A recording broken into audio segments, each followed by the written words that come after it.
Ruchier de Crône, 20 h. Je suis venu voir ce qui se passe. Est-ce qu'il y a eu des captures? Est-ce qu'il y a encore des frelons à 20 h? On va attendre quelques minutes pour voir si des frelons arrivent. On peut regarder dans les boîtes, voir ce qui s'est passé. Donc sur la première boîte à droite, on voit un frelon qui marche. Donc il s'est fait capturer il n'y a pas longtemps. Sur la deuxième boîte, pareil, un frelon capturé qui bouge bien.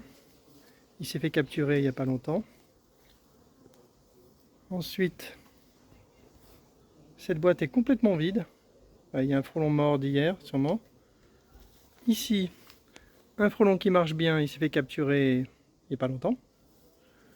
Et ici, je vois déjà 2 frelons en haut, 3 frelons en haut, 3 frelons qui bougent bien. Donc on voit que chaque boîte quasiment capture son lot de 2 ou 3 frelons par après-midi, par journée, je sais pas trop. C'est pas mal quoi, c'est pas mal du tout. Tous ces frelons qui sont morts là, jour après jour, ils feraient des captures tous les jours si c'était pas mort ou si c'était pas capturé. Et en prime, ils pourraient ramener des congénères. Donc c'est plutôt bien. Bon bah je vais faire une pause, je vais arroser les plantes et je vais voir si des frelons arrivent. Les plantes sont arrosées. Ah ça pousse vite hein.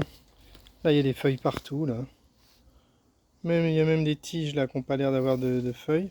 Je suis sûr que si je la laisse, elle va repartir plus tard. Je vais rien toucher, je vais laisser tel quel.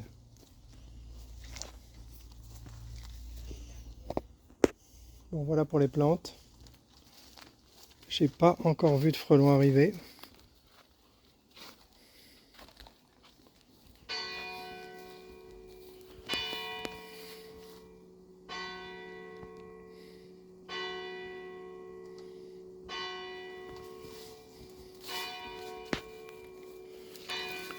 Là j'en ai compté que 3 tout à l'heure, mais il y en a 4 qui se déplacent là. 4 frelons captifs, capturés il n'y a pas longtemps.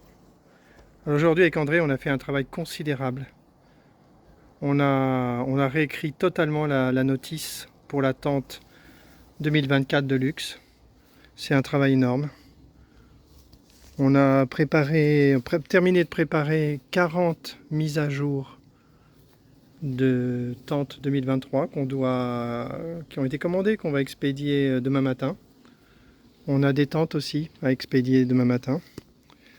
Donc là c'est vraiment bien ce qu'on a fait. Et on a avec la version de luxe, on a totalement stabilisé la tente. Et on va pouvoir se concentrer à emballer des tas de tentes. Pour les personnes qui vont avoir une pression qui va augmenter, par exemple, ce soir, il y a une personne qui nous a commandé une tente et qui nous a dit qu'il y avait une pression subite de frelons. Donc je pense que ça va se déclencher comme ça dans un certain nombre d'endroits. Les frelons vont se réveiller. Ils vont passer à la vitesse supérieure et il va y avoir des pressions un peu impressionnantes. Même si je pense qu'il y aura aussi beaucoup d'endroits où il n'y aura pas de pression cette année. C'est possible. On verra si c'est juste un retard ou si vraiment il y a des zones qui vont rester sans frelons. Je suis curieux de savoir. Je pense qu'il faut attendre encore un mois pour le savoir. À mon avis, si dans un mois il n'y a toujours pas de frelons dans un secteur, c'est qu'il n'y en aura pas. Parce qu'il faut que les frelons se développent quand même. Là. Il n'y a pas de raison qu'ils ne se développent pas à partir du mois d'août. Hein. C'est pas possible. Ils vont pas attendre septembre pour se développer, ça me paraît pas possible.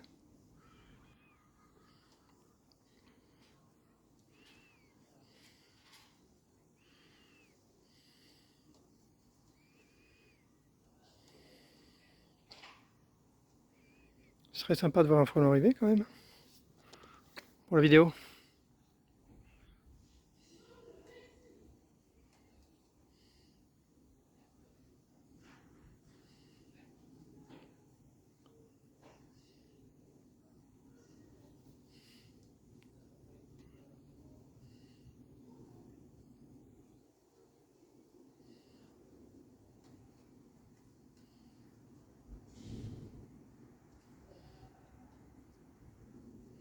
Pause.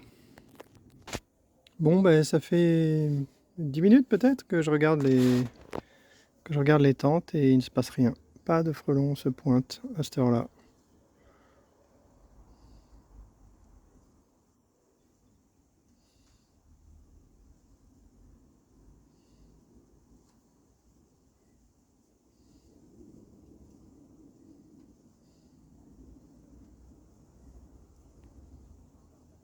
Ça sera donc fin de cette vidéo. Les 3 prochains jours, on sera à Trouville. On va bien profiter de la mer.